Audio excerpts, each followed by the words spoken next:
World number 1, the world number 2. Reigning club champions at the Esports World Cup versus the runners-up.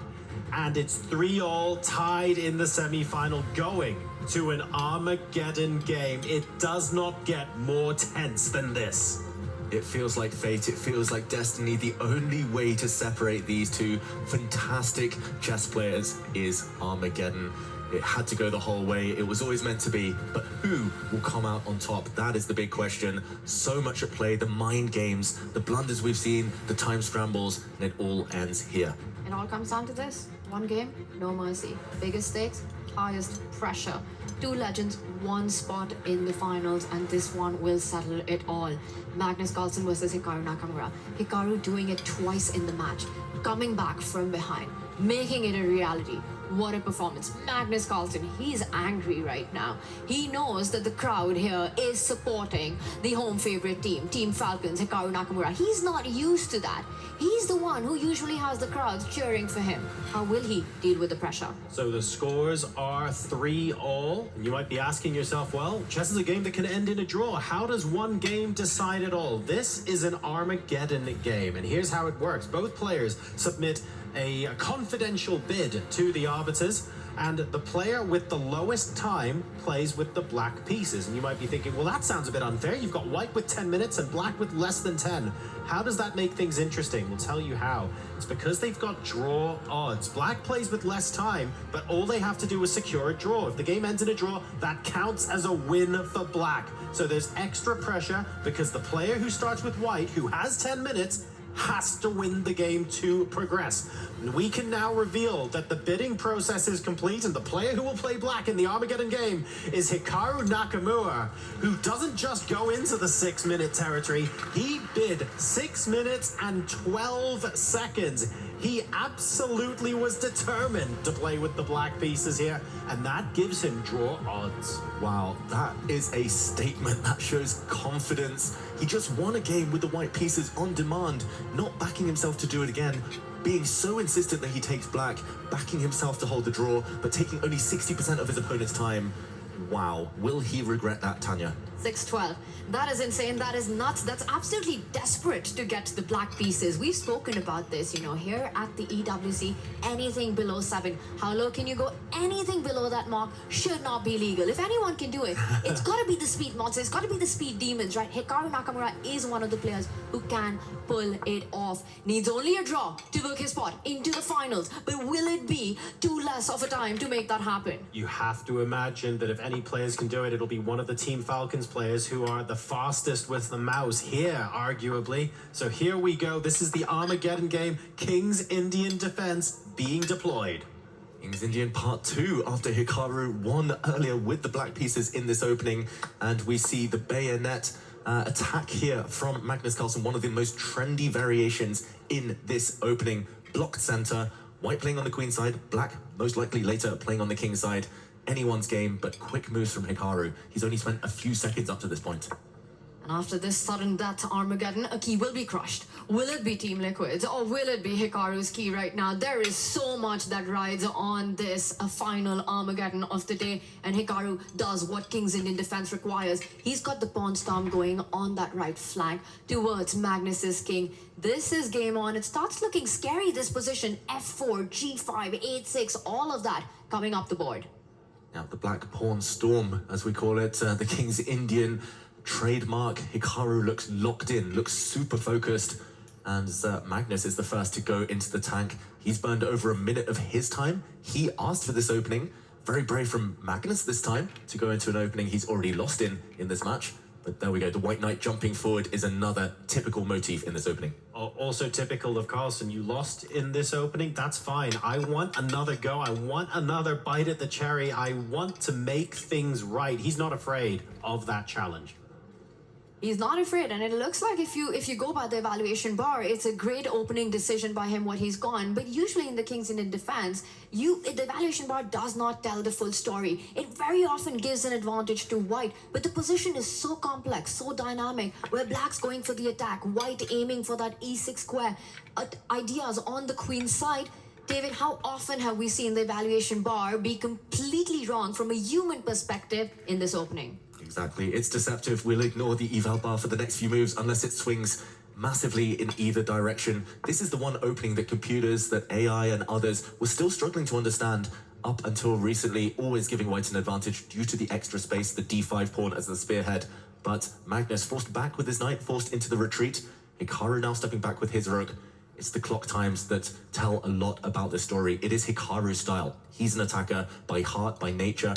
Magnus doesn't like defending these positions. And he's coming in with those pawns next, right? 8-6 was only setting up f4 and g5. Magnus denies that. He goes for the trade of those pawns. Pawn takes pawn on the board, recaptured by the knight. But this does leave a beautiful e4 post for Magnus's knight to jump into. Remember as well, Hikaru started with 6 minutes and 12 seconds. Magnus Carlsen with 10 minutes. So Hikaru has used less than half the time that Magnus has, but he has to keep this up for the entire game. Yeah, it's not going to be easy. I was shocked actually that Hikaru took on f5 with his knight. They do say that every schoolboy knows you should take back on f5 with your pawn to establish a beautiful pawn center. Much more fluid, much more mobile there. And especially against Team Liquid, you want that fluid pawn structure. And here, look at this, the white knight installed brilliantly in the middle of the board. Magnus, I think this is a huge step in the right direction for him. The last few moves, he's going to be very happy with. Complete control of the light squares in the middle of the board. He lines up the queen, a battery there. Bishop takes knight. Now another piece replaces that central square. Hikaru, meanwhile, sets up a battery on the F line. The queen and the rook lined up. Ideas of the knight jumping to H4 to trying to deflect that defender on F3. Magnus covers the central D4 outpost. Still a very cagey position. Hikaru steps forward. He's playing this like a must-win game, Hikaru. Even though a draw is sufficient, that's a great attitude. He wants to be aggressive, as he was talking about earlier in the day. The white knight felt it was redundant on that F3 square. It's relocating, going to jump forward to hit the black queen. Still very cagey stuff. Magnus still with a 3-minute time advantage though, and a bit of a mistake from Hikaru. The black rook sliding to the wrong side of the board. Knight G4 in the air. And it comes in, it hits the queen. There are big ideas. The queen needs to stay connected to that black knight. It moves back to F8. Wow, apparently there's a brilliant tactic that gives Magnus a huge advantage in this position. It's difficult, it's hidden, it's unlikely to appear. I'm going to say for a human in a situation like this, tough. But bishop takes pawn on e5, bang, blowing open the center. Wow. And after a recapture, the white rook is going to slide across, pinning the black knight, just like Hikaru pinned his knight in the previous game. White is going to win back the material that he just sacrificed with interest. Is Magnus going to find this? That is the key. This would be the continuation of the variation that he would need to see at the very end, with a knight fork, winning the black queen, emerging with a couple of extra pawns. Magnus misses it, queen to d3 instead. Missed opportunity by the world number one, Hikaru, probably breathing a sigh of relief. That was a long line to calculate, and especially that maneuver at the end by the knight winning the queen. You know, someone taps Magnus on the shoulder, tells him there's something in the position, he finds it.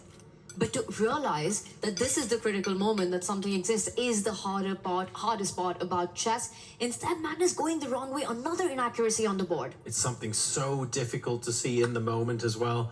And here we go. We have a little bit of liquidation on the queen side of the board. The rooks have been swapped off on the A file. There is no longer a pawn there. And now we've got white potentially taking the pawn on B6 at the end of that sequence. Yeah, Magnus can swoop now. The white rook is poised, as we see Hikaru actually pre-moving, expecting Magnus to take the knight in the center of the board instead. But why is he hesitating? There we go. Magnus Carlsen takes. Be careful. There are some forks in the air. Black is threatening to play rook takes bishop, followed by a nasty knight fork. That would be a winning tactic. Magnus needs to get out of that. He needs to sidestep with his king or defend the e2 square with his rook. Anything else, Hikaru might take this game. And the time situation is beginning to get better and better for Hikaru Nakamura. He's down to 4 minutes flat. Magnus Carlsen, though, 5:45. Yes, he's still ahead, but that difference between those two times, which started at nearly 4 minutes, is now closer to 1.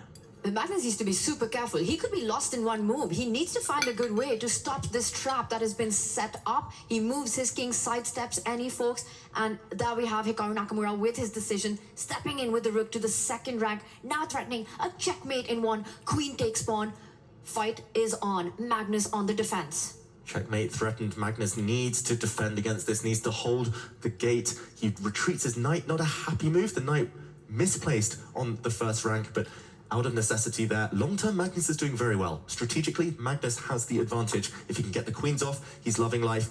Hikaru, though, going on the attack yet again, creating threats, and wow, Hikaru's trapped his own rook. The white queen retreating. That black rook has no escape squares. He missed it. He completely missed the shot, and Magnus on top of things. He knows it. Queen takes rook, you've got nowhere to hide. If you put that on e2, bishop takes knight, get rid of the defender. You have no time to capture the knight on d1, Hikaru Nakamura. What a miss. Rook b8 coming in as well. It's not only attacking the queen, but about to win Hikaru's queen, and Hikaru panicking there.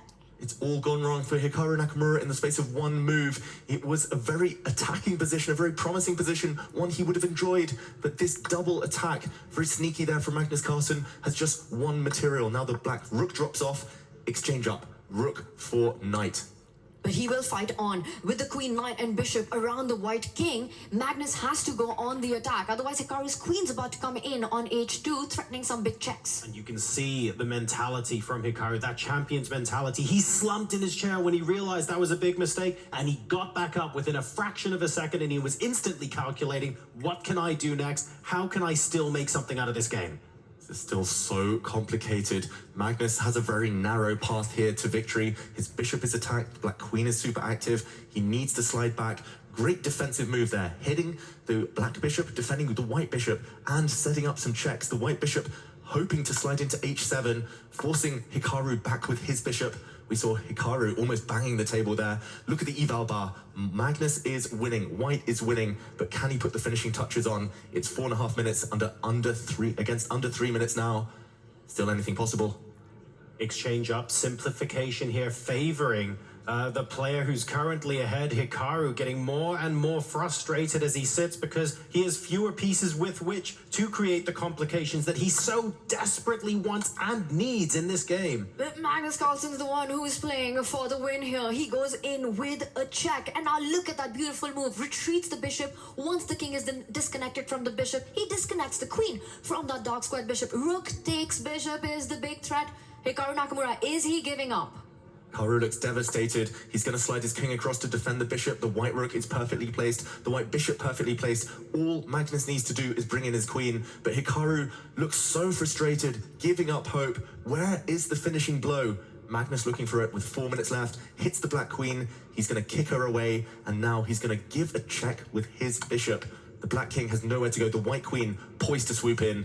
And that might just spell the end. Hikaru gets ready to resign. Checkmate incoming. It's going to end here and now.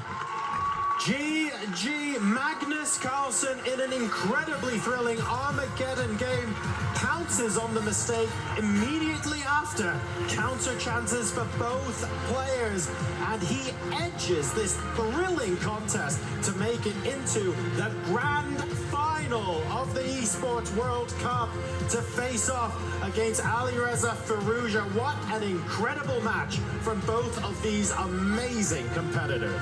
What a battle this was, and the rivalry gets settled one more time. Magnus Carlsen, after the thrilling fight, comes out on top, edges Hikaru Nakamura in a crazy Armageddon way.